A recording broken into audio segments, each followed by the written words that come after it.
dalam gelap, aku mencari suara hati yang lama sepi.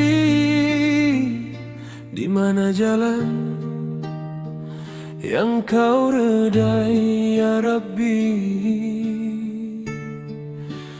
Pimpin diri ini.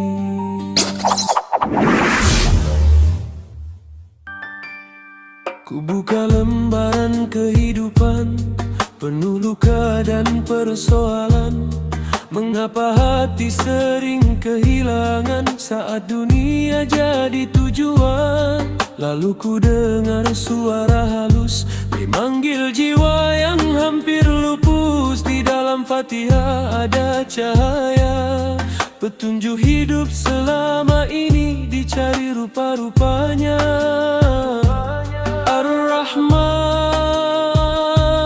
Ar-Rahim, kasih-Mu luas tak bertepi. Saat diri jatuh sendiri, Kau tetap dekat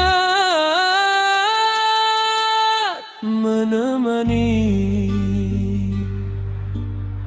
Rahsia Allah dalam diri ada dalam hati yang kembali.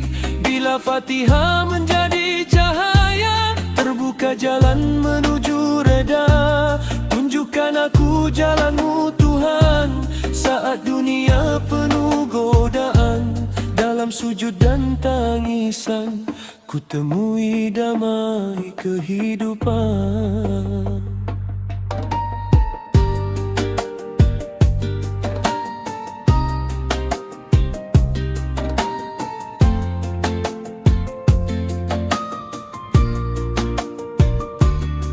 Bukan mencari di awan tinggi, bukan hilang dalam mimpi, tapi belajar mengenal diri sebagai hamba penuh kekerdilan ini. Ihdinas siratal mustaqim, doa jiwa yang lama tenggelam. Petunjuk hidup yang ku cari, rupanya dekat di dalam diri. Ya Allah,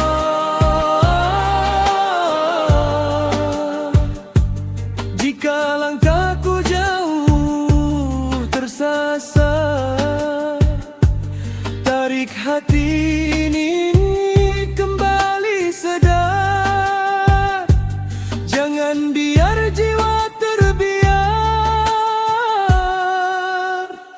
tanpa cahaya-Mu yang benar. Rahsia Allah dalam diri, dalam sabar dan muhasabah ini.